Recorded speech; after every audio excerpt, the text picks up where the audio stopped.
we have come to, we started Tuesday, but it's coming closer towards the end. And because we are celebrating women's, I think it is proper to close the conference with sort of giving them the platform and share their expertise or messages that they would like to pass around, not necessarily in their railways that they are working for, but in their railway plus the industry in general. So we are going to have the panel of three, or rather of ladies here. One of them, it's Nomvuyo. I don't know what's wrong with the gentleman. He's not bringing it up here. Okay, Michelle, she has apologized. She won't, she's got other pressing issues. So on her behalf, I would apologize. And then Pulane,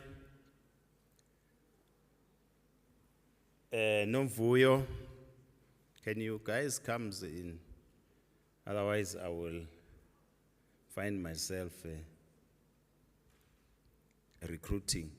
And then we've also have got the MD of Luciana. Is she around? She's supposed to be here.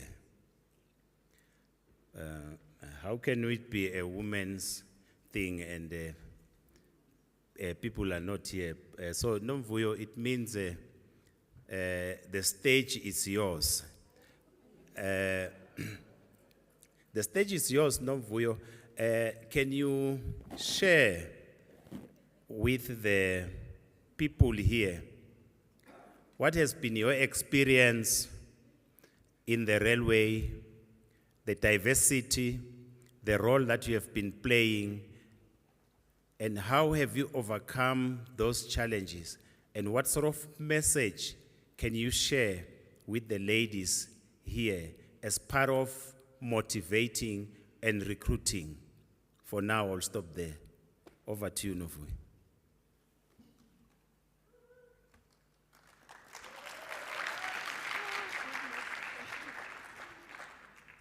Good morning. Good afternoon, ladies and gentlemen. My name is Nomvuyo Lulu. I'm the director responsible for business development at Eswatini Railways. I started off as corporate planner, where I was responsible for strategy formulation and then ensuring that the strategy is implemented. And then I've been doing that for 10 years. Recently, I have been appointed as director responsible for developing the business. So when we look at rail is a symbol of strength and connection. So it is a system that is working very, very efficiently. But we all know that behind the steel, behind the machinery lies people. And women are not just passengers in the system. They are also the backbone. They are part of what makes this system tick. So in direct reference to Eswatini Railways, we have 432 employees around about there, and only 18% of the employees comprise of women. So evidently, it's a male-dominated industry. Rail is a male-dominated industry. And we see that there is underrepresentation of women within the sector. You know, back in my days when I was doing research methods, we were taught that if the sample is not representative of the entire population, then there is a challenge. So when you look at the 18% underrepresentation, it means that there is certain elements or certain parts or meetings where women may not be present. They may not be present for decision making. They may not be present as engineers or wherever, but the 18% really is a very, very small percentage. So what we are advocating for now is that We want women to be part of the decision-making process in every aspect of rail. So when we talk about celebrating rail specifically, we are saying that it's not just recognition. You know, it's just not just recognizing that, hey, we have 18% women. It's not about that. And sometimes, you know, we are viewed as CSI projects. You know, they say, at least women are there, CSI, we are doing very well as a company. It's also not about that. It's about the fact that we are making an impact as women. You know, when I go back to my corporate planning days and we were able to identify opportunities, now when I look at what has been done, specifically at Eswatini Railways, it's because of the background that I had in strategy. We were able to identify a lot of opportunities that we are currently implementing as railways. So it is also about us looking back and saying we were able to break the barriers.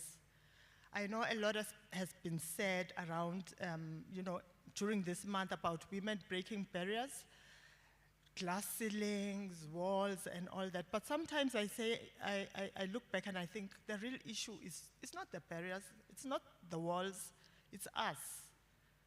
Do you ever sit back and think, is my mindset at the right space?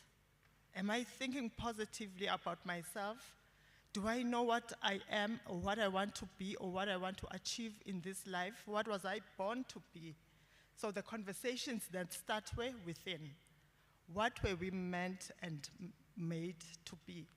So once you have a clear mindset about yourself, then you can then look at the external factors. What is stopping you from achieving what you want to achieve? But I must say that the challenges are there.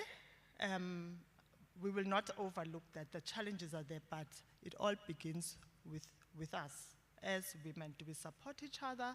Do we celebrate each other? Or are we constantly pulling each other down? Because that also happens in a number of spaces. So we are celebrating the fact that as women, we have broken a lot of barriers. We are advancing. In fact, there's a recent study that has come out to say wherever there are women present in that space, there's a lot of efficiencies. There's a lot of innovation. Why is there efficiencies? It's because as women, we always invite other women and we celebrate diversity. I will just make a typical example of what is happening in my area or my workspace. Recently, we recruited a young intern, a young graduate from the University of Cape Town. You know, she's got so much life and she's teaching me a lot of things. She's young, she's about 20-something. So the other day we were talking about operationalizing the estate management division. And she was telling me about green buildings and she was going on. I was thinking, oh gosh, I've never heard of such, you know. And she was going on, I was thinking, this was so much new, bringing in so much life and, you know, new innovations around how to construct buildings at this day and age. And again, we have a very vibrant young lady implementing our ICT projects. What she has done as well is that, you know, she's pushing us towards data-driven decision-making. So she's created platforms for us. When we talk about our customers, we are not just shooting off the hip, but we are talking about things that we know. We have carefully profiled our customers. We know what volumes they want to move. Everything is in a platform. So we have a very, very live and active customer pipeline matrix. When we visit our stakeholders based on our stakeholder management plan, we know the exact date when the last visit was, we know what was discussed, what were the challenges, and what we need to implement. Everything, all of that is now in a platform. Why? Because we are encouraging diversity, we are encouraging young minds to come into the space, and in the process of encouraging that, we are grooming these young people. You know, when the Gen Z, the Generation Y, all these young women come into the organization, they're looking for role models. Are we role models? Are we encouraging them in their spaces? Are we creating a conducive environment for them to thrive? or they look at us as these people that are constantly hindering their growth?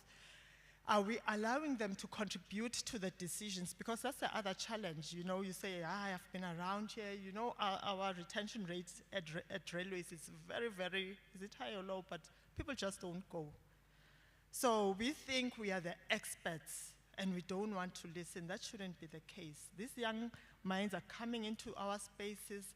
They're bringing in this creativity. The best we can do is to encourage them, listen, and then also make sure that the contributions that they make, we implement. You know, they will see the value that they add and they will be encouraged. But what I must add is that, yes, it is very, very important for us to allow them into our spaces because they do bring innovation, they do bring creativity. I'm happy to have you. Yeah, so basically, yes, for me, celebrating women is about talking about the paths that we have carved, talking about our challenges, and then again, you know, going back to the challenges now that we face as women in rail. I always say the one thing that keeps me going, that keeps me alive, is the fact that I'm going to wake up and I'm going to solve the social ills of our economies. The reality is that in our developing countries, there's so much that is not going right. Unemployment is on the high, poverty, inequality, there's so much that is not going right. And public enterprises like our railways were created to solve some of the social ills. So waking up every morning, I think, what projects are there for us to implement? Because we do not want to remain at maintenance mode in our railways, because as long as we remain at maintenance mode, a lot will not grow. But if we are saying we are going to be implementing our strategies and making sure that our projects transform the organization, then what we are basically saying is that within those projects, we will be recruiting young people to run these projects. So from my side, I just want to say that is how I view women, and the reason why we need to celebrate women is about the impact that we make. It's about the fact that we are also a part and we can contribute to the growth of our economies. Thank you so much.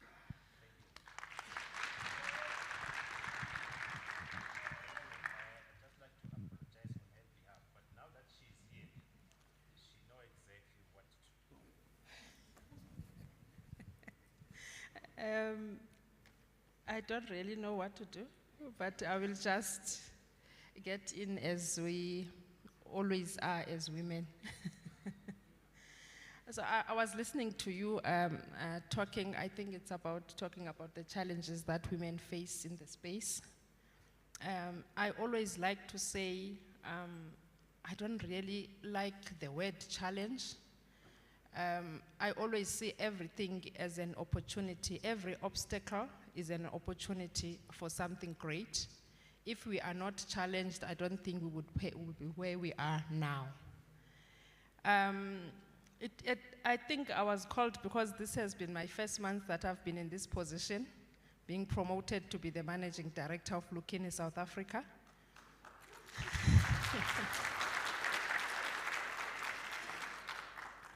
Thank you.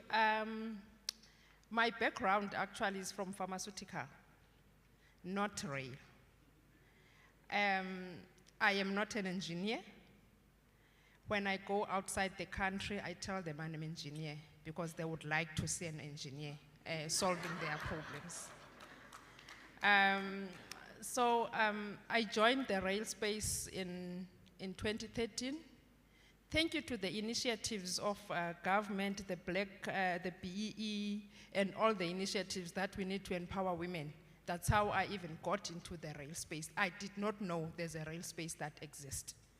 I was in pharmaceutical, manufacturing your drugs for diabetes, hypertension, that's what I knew, and I was only wearing a white coat to go to a theater, to go to the specialist, and then when I go to the factory, I'm wearing 3 types, like the shoes you have to wear 3 times because of the safety of the product that you bring.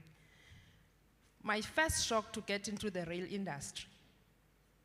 I walk into a manufacturing plant full of oil, spares are all over, the overalls are not white. A week into it, I said, I'm resigning, this is not me. I can't do this.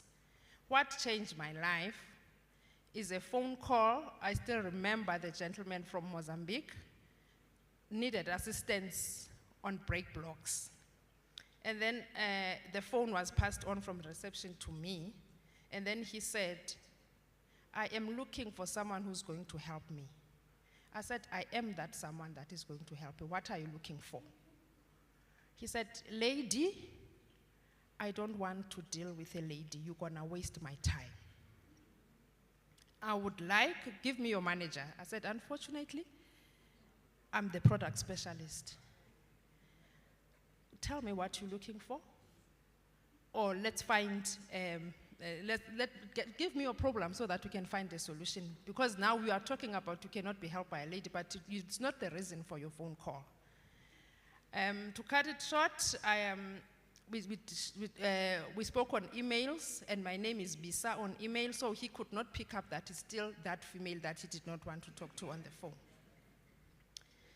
So I arranged for a meeting so that I can actually go under these trains and understand, and actually be on a train and understand what is happening. Went on, said he's gonna pick me up from the airport, nice, got to the airport, he blew that it's a lady. You're still gonna wait, we're gonna waste my time. So then I realized this is the field that I need to be in. This is exactly where I want to be. And remember, you are in Mozambique, you are not really a product specialist at the time, because maybe it was about 2 months later then. But because I know I'm from the manufacturing background, I know from raw to finish. I'm gonna start from raw to finish here. But after some time, we got along. He always apologized to me, and we're still doing good business together till this day because of that. So these are the challenges, but they can be overcome. There is nothing that is standing on our way, absolutely nothing. What can I say? Be ready, be teachable, be flexible. We're working in conditions that are not so friendly, but understand these are the conditions. And because people have done it, you're going to do it, it can be done. So when we go out, in most of the African countries, it's too hot. It's very, very hot.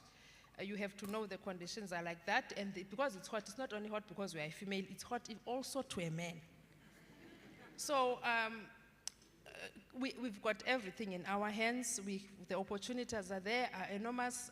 The challenges are less than the opportunities. Let's look at it like that. Thank you so much. Thank you.